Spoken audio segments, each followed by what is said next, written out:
going live and doing a show on video. But the one downside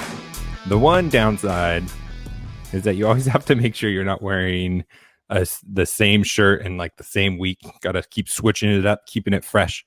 I really need to get a t-shirt sponsor. That would definitely help. Welcome to How to Build a Tent. My name is Matt Williams. Thank you for listening to the show, sharing the show with a friend, liking the show. All those things help so much with just supporting us, getting the word out, helping us continue to grow and to reach thousands and thousands of more people. I really appreciate it. Another way that you can help us is go over to fightlaughfeast.com, put an HtBT in a memo field, and you will get a, let me go get it. I got to reach my HtBT mug. You'll get a pint glass. Hey, I got a pint glass now. The Fight Laugh Feast pint glass. You'll get one just like this. And you'll get tons of great content, which is far better than any of the crap that we're going to mail to you. But also, you're helping us continue to be able to do this, to help support us, where we can spend our time developing content and proclaiming the Lordship of Jesus in every area of life. So thank you from all of us at the network. We really appreciate it. Don't forget about the book club coming up. It's another great way to learn and to develop skills. We're talking about negotiating, Never Split the Difference with Chris Voss. Fantastic book. Recommend it, especially if you're going to go like buy a car or you're looking to buy a house. You really want to know how to negotiate because those skills definitely come into play with those things. And that's the great thing about negotiating. We all do it in some respects in our life. So we might as well get good at it and improve on it and work on it. And plus, there's some really great entertaining stories in there too. So go check that out too and join us. And we'll do an hour-long podcast, or maybe it'll be more. We'll see. With you guys, and you'll be able to participate, ask questions, and all that good stuff. Hey, I see Nick has joined. Welcome, Nick. Thank you for watching live. Appreciate it. Thanks for joining. I send out a link on my Twitter and Facebook, How to Build a Tent, for you guys to come join. You can watch. You can get a sneak peek a day before the show comes out. So some good news today. U.S. unemployment hit a 50-year low. Since 1969, it hasn't been at 3.5%.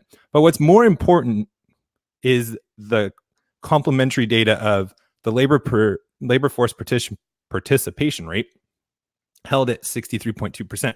Because if the participation rate goes down, then it doesn't matter what the unemployment rate does, because it can just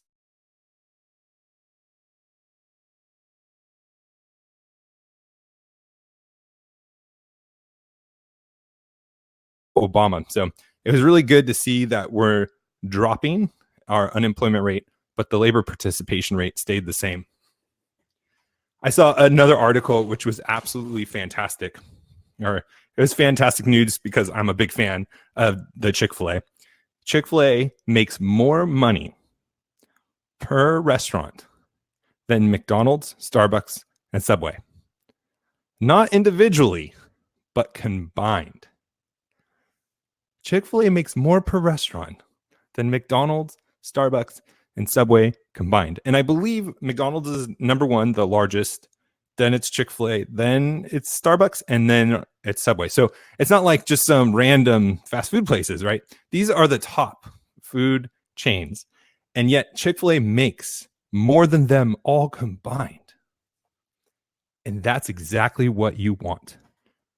You don't care about necessarily, you don't care about the size of pie you have in the industry, but you want to be the most profitable. You want to make the most money. And the advantage to that is if you make more per restaurant than all of these other companies do and your competitors, that means most likely, like in the case of McDonald's, who has more of the pie than they do, they have more restaurants out. They are already saturated the market. And Chick-fil-A has opportunity and room to grow. And as they roll out more restaurants, they are going to be that much more profitable. And there's a lot more room for them to grow. It is a fantastic place to be in. And that's what you want to strive for when you're rolling out a company, when you are rolling out a side hustle or whatever it may be, is you don't want to necessarily worry about being saturating the market, being number one in market share. But you want to be profitable and you want to have the best margins, because in the end of the day, you want to have the most money to take home. And if you aren't profitable, but you dominate the market, like, what does it matter? Like, you're just working for nothing. You're dominating the market for no reason. You want to see those profits. You want to make the most money that you can. So I thought that was really awesome. Another fast food chain news I heard. They don't consider themselves a fast food chain. They consider themselves a delivery company. Is Domino's. They're getting sued. And this is just like the sign of the times of where we are at. They're getting sued because blind people cannot order food on their website. Domino's is being asked, but through litigation, they're being expected to, they're giving the standard to be able to deliver their products to the blind. And this is really scary in a lot of ways, but besides that, for a second, just think about like how much more money how much costs are going to go up. I should say it this way. How much costs are going to go up if every business is expected to be able to provide service and provide accessibility to every kind of disability, to every kind of person? How much unnecessary cost is going to be baked into the products that we buy? How much money is Domino's going to have to raise their prices on their pizzas because they have to start building out infrastructure? They have to start building out their websites to accommodate every single kind of disability out there. I mean, it's sad that people are blind, and I'm not saying there's anything against it.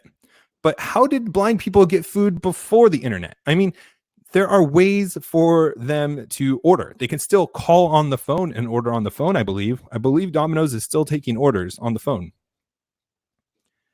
And that the fact that they're getting sued for it scares me because it just speaks to the entitlement culture that we have.